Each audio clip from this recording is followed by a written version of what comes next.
அன்பு நேர்களே, இது ஒரு இந்திய சேனல் என்பதால் இலங்கைக்கு முற்றுமுழுதாக நானே பொறுப்பாக இருப்பதால் பல வகையான செய்திகள் வந்த வண்ணம் இருந்தாலும் நாம் இலங்கை செய்திகளை ஒரு நாளைக்கு சில இடங்களில் நாங்கள் 3 செய்திகளும் வழங்குகின்றோம்.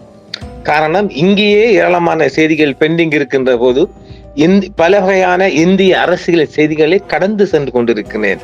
ஆனால் இன்று வெள்ளிக்கிழமை எமக்கு ஒரு செய்தி கிடைத்திருக்கின்றது. உலகத்தில் ஒரு கேடுகட்ட செய்தி.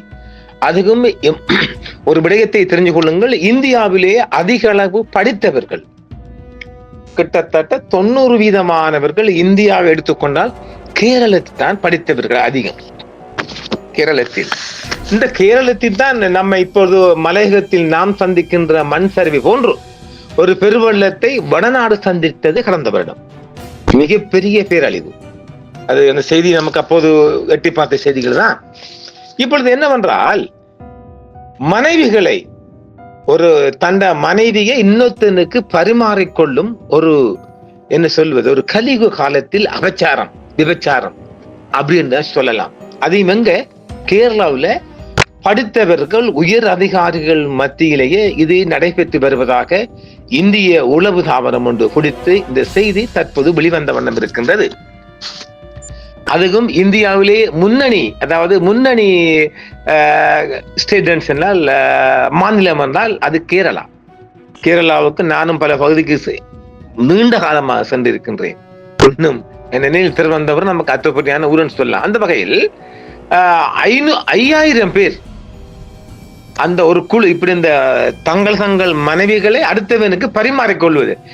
என்ன பிரியாணி சாப்பாடாடா, அவரு அதாவுள்ள கேப்பாடு, என்னடா பசங்களா இது என்ன வட்டிலப்பமா பிடிச்சு பங்கு போறதுக்குன்னு சொல்லி, இது ஒரு வெள்ளைக்கார கலாச்சாரத்திலும் இது இல்லை. இது ஒரு கேவலமான கலாச்சாரமாக இந்தியாவில் பரவி வருகிறதா. இப்ப கேரளாவில் 5000 பேர், இது ஒரு குரூப். இதுக்கென்று ஒரு தனி சேனல், வாட்ஸ்அப் ஸ்வாப்பிங் இப்படின்னு சொல்லி பல ஏராளமான தொடர்புகளும் ஏராளமான உயர் அதிகாரிகள் தொற்று ஒரு சாதாரண மகன் வரையுமாக அந்த குழுவில், இந்த மாதிரி கன்றாவி குழுவில் 5000 பேர் மெம்பர்களாம் கேரளா அதிர்ந்திருக்கின்றது. முழு இந்தியாவை மீது ஆட்டி படைத்து வருகின்றதாம். முளையிலேயே கிள்ளுவதற்காக தயாராகி வருகின்றார்களாம். தங்களது மனைவிகளை அடுத்தவனுக்கு பரிமாறிக்கொள்ளும் குழுவில் 5000 பேர் குழுவில மெம்பரா இருக்கிறாங்களாம். நாட்டை பதற வைத்த விவகாரத்தில் முக்கிய புள்ளிகளும் இதில் இருக்கின்றார்களாம். இந்தியாவிலே கேரளாவில் மனைவி பரிமாற்றம் அல்லது வைஃப் ஸ்வாப்பிங் என்ற பெயரில் நடந்து வந்த ஒரு மிகப்பெரிய ஆன்லைன் பாலியல் வலைப்பின்னலை கடந்த மாதம் 2025ஆம் ஆண்டு, இந்த ஆண்டுல அக்டோபர் நவம்பர் லாஸ்ட் மந்த்ல, இந்த 2 மாதங்களிலும் போலீசார் முழுமையாக அம்பலப்படுத்தி இருக்கின்றார்கள் பிடிபட்ட செய்திகளை எல்லாம்.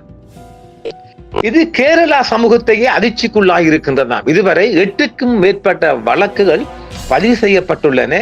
30க்கும் மேற்பட்டோர் கைது செய்யப்பட்டுள்ளனர். ஆயிரக்கணக்கான இது தொடர்புடையவர்களாக அடையாளம் காணப்பட்டுள்ளனர் கேரள போலீசாரால். அதுவும் கேரள உளவுப்பட இந்த ஆன்லைன்ல, அதாவது இந்த சைபர் கிரைம் மூலம் இதை அழிக்கிறாங்க. இது நீண்ட காலமாக இப்ப அங்க இந்தியாவை பொறுத்த வரைக்கும் மனைவிகளை வாடகைக்கு எடுக்கலாம். இது எப்படி இருக்கு? இதெல்லாம் ஒரு கன்றாவி தான். ஆனா உலகம் அறிய வேண்டும். இவைகளை தங்களது மனைவிகளை வாடகைக்கு விடுவார்கள். ஒரு நாள், ஒரு வாரம், 10 நாள் இப்படி விரும்புற மாதிரி காசுக்கு பணத்துக்கு ஏற்ற போல வாடகைக்கு விடுறாங்களாம். கார் வாடகை, ஓட்ட வாடகை போன்று. இது இந்தியா முழுவதும் பரவலாக இருக்கின்றது. தமிழ்நாட்டிலும் இது இருக்கின்றது. இது எமக்கு தெரிந்த விடயம் தான். எப்படி தொடங்கியது என்று இந்த விசாரணை அதிகாரிகள் இதை கொஞ்சம் மூக்க போட்டு நுழைச்சிக்கிறாங்க. கடந்த மாதம் செப்டம்பரில் கோயம்புத்தூரை சேர்ந்த, அது தமிழ்நாடு, கோயம்புத்தூரை சேர்ந்த ஒரு தம்பதி கேரளாவுக்கு வந்து ஒரு ரிசார்ட் தங்கியிருந்த போது அவர்களை ஷாப்பிங்கு அழைத்த ஒரு வாட்ஸ்அப் குழுவினர் சிக்கினர். அந்த பெண் இரகசியமாக போலீசில் புகார் அளித்திருக்கின்றார். இதுதான் இந்த வேடிக்கையான விடயமா. அவர் அந்த ஷாப்பிங் போக முதல்லையே போலீஸுகிட்ட தகவல் எல்லாம் கொடுத்துட்டா, இனி அவட போன் நம்பர் டவர் மூலம் ட்ராக் பண்ணப்படுகிறது. எப்படி அது பிளான்? சூப்பரா, மாஸ்டர் பிளான். அந்த பெண் இரகசியமாக போலீசில் புகார் அளித்தார். இதையடுத்து கேரளா போலீசின் சைபர் செல் மற்றும் உள்ளூர் குற்ற பிரிவு இணைந்து விசாரணைக்கு தொடங்கி இருக்கின்றார்கள். அவர் கொடுத்த புகார் அடிப்படையில் அதுல டெலிகிராம், வாட்ஸ்அப், டிஸ்கார்ட் ஆகியவற்றில் கேரளா ஸ்வேப்பிங் அல்லது கேரளா ஸ்விங்கர்ஸ் அல்லது கேரளா கப்பல்ஸ் ஒன்லி, திராண்ட்ரம், சேபஸ், இப்படி பல வகையான பேர்கள்ல இந்த போலி குரூப் இருந்திருக்குது. போன்ற பல ரகசிய குழுக்கள் இருப்பது கண்டுபிடிக்கப்பட்டன. இந்த குழுவில் 2000 8,000 உறுப்பினர்கள் வரை இருந்துள்ளனர். பெரும்பாலானோர் கேரளாவை சேர்ந்தவர்கள், தமிழ்நாடு அடங்கலாக. யார் யார் இதில் ஈடுபட்டிருந்தனர்? விசாரணையில் வெளிவந்த திடுக்கிடும் தகவல்கள் ஐடி நிறுவன ஊழியர்கள். பாத்தீங்களா, எங்க படித்தவர்கள் பாருங்களேன். பெரும்பாலும் டெக்னோபாக், இன்ஃபோபாக்கில் பணிபுரிந்தவர்கள். இதெல்லாம் இந்தியாவுக்குள்ள இருக்கிற ஐடி நிறுவனங்களா. அரசு அதிகாரிகள், சில PWD ரெவின்யூ டிபார்ட்மெண்ட் அதிகாரிகள். இது எப்படி இருக்குது? சொல்லே வக்கில்ல. வங்கி ஊழியர்கள், டாக்டர்கள், வழக்கறிஞர்கள், கல்லூரி பேராசிரியர்கள், சில முன்னணி திரைப்பட நடிகர்களின் உறவினர்கள் கூட இதில் தொடர்புடையதாக சந்தேகிக்கப்படுகிறது. இதுவரை இந்த சம்பவம் உறுதிப்படுத்தப்படவில்லையா. இவங்க பேசின ரெக்கார்டிங்கை வச்சுதான் இதை பிடிச்சிருக்கிறாங்களாம். ஆச்சரியப்படுத்தும் விஷயம், பல தம்பதிகள் 30 to 45 வயதுக்கு இடைப்பட்டவர்கள், நன்றாக படித்தவர்கள், உயர் நடத்தை வர்க்கத்தை சேர்ந்தவர்கள். இது எப்படி இருக்குது? எப்படி நடத்தப்பட்டது இந்த நடவடிக்கைகள் என்றால், ஆன்லைனில் மீட் அண்ட் கிரீட்ஸ் பார்ட்டி ஏற்பாடு செய்யப்படும். கொச்சின், திருவனந்தபுரம், கோழிக்கோடு, ஆலப்புழா அருகே உள்ள ரிசார்ட்டுகள், வீடுகள், ஃபார்ம் ஹவுஸ்கள் ரகசிய பார்ட்டிகள், கீ பார்ட்டிஸ் முறை. ஒரு அறையில் ஆண்கள் தங்களுடைய கார் சாவிகளை ஒரு கூடையில் போட்டு சென்று விட வேண்டும். இப்ப இதெல்லாம் உலகம் எங்கெல்லாம் இருக்குது. அதாவது ஒரு ஊர்ல, அதெல்லாம் சொல்லவே, ஒரு ஊர்ல ஒரு ஹோட்டல்ல தங்க போனா அம்மனமா போகணும். என்னடா இதெல்லாம், உலகம் கலியுகம் ஆரம்பிச்சுதுங்க. ஒரு அறையில் ஆண்கள் தங்களுடைய கார் சாவிகளை ஒரு கூடையில் போட்டு சென்று விட வேண்டும். பெண்கள் கல்முடித்தனமாக எடுத்துக்கொள்வார்கள். அதன் பிறகு ஆண்கள் தங்களுடைய கார்களுக்கு அருகே சென்று நின்று கொள்வார்கள். சாவியை எடுத்த பெண்கள் வெளியே வந்து வரிசையாக நின்று கொண்டு ஒவ்வொருவராக கார் அன்லாக் பட்டனை அழுத்துவார்கள். அப்போது யாருடைய கார் அன்லாக் சத்தம் வருகிறதோ அவர்களுடன் அந்த இரவு முழுவதும் செலவு செய்ய வேண்டும். இது எங்க இருக்குதா? அட பாவிகளா. சிலர் வெளிநாடுகளுக்கு கோவா, பேங்காக், துபாய் குழு அதாவது இந்த குரூப் டூர் அப்படி சொல்லலாம், குரூப் டூர் ஏற்பாடு செய்து அங்கும் இதை நடத்தியுள்ளனர். இதெல்லாம் பணம் படுத்துற பாடுமன்னு சொல்லலாமா? இந்த துபாய் தான் ஒரு முஸ்லிம் நாடு, அதான் ஒரு கேவலமான நாடாயிட்டு. 1990 ஆண்டுல இந்த கேரளா இந்த துபாய் ஒரு பஞ்சம் பிடிச்ச நாடு. இன்றைக்கு இந்த எமண்ட பணத்தை, தங்கத்தை எல்லாம் சூறையாடி இன்றைக்கு உலகத்துல 1ஆம் நம்பர் கொளுத்த நாடு. பாவண்டா, கன்றாவி விழுந்து அவங்களுக்கெல்லாம். பணப்பரிமாற்றம் இல்லை, இதற்கு கட்டணம் எதுவும் வசூலிக்கப்படவில்லை. கணவன் மனைவியின் மேக்சுவல் கன்சென்டில் நடக்கிறது என்று சொல்லிக் கொண்டனர். ஆனால் சில இளம் பெண்களை பணம் கொடுத்து இழுத்ததாகவும் குற்றச்சாட்டு. அதாவது பெண்கள் பற்றாக்குறை ஏற்படும் போது விலை மாதுக்களை யாராவது ஒரு ஆணுடன் சேர்த்து கணவன் மனைவி போல் அனுப்பி விடுவார்களாம்.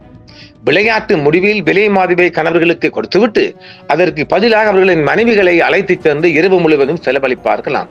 இந்த கொடிய இந்த அனாச்சார கலாச்சாரத்தில் கேரள போலீஸ், அதாவது தற்போதைய நிலவரப்படி இந்த 2025 டிசம்பர் வரை கேரள போலீஸ் 8 வழக்குகளின் கீழ் FIR பதிவு செய்துள்ளது.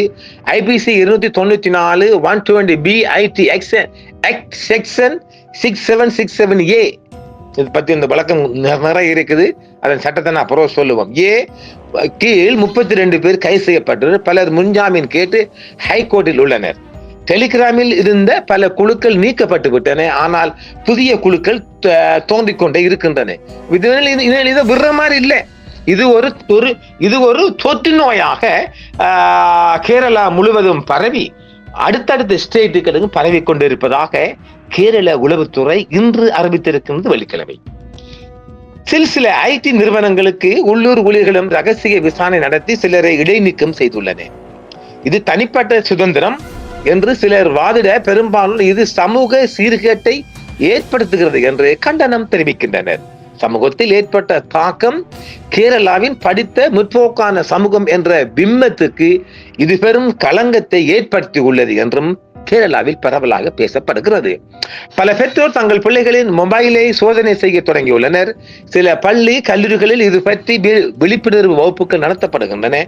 இந்த விவகாரம் இன்னும் முழுமையாக முடிவடையவில்லை என்றும் புதிய கைதுகள் தொடர்கின்றன என்றும் புதிய தகவல்கள் வெளிவரலாம் என்றும் இது பொது ஊடகங்கள் மற்றும் போலீஸ் அறிக்கைகளில் வெளியான தகவல்களின் தொகுப்பு மாத்திரம்தான் வருகின்றது. தனிநபர் பெயர்கள் வெளியிடப்படாதால் இங்கும் தவிர்க்கப்பட்டிருக்கின்றோம்.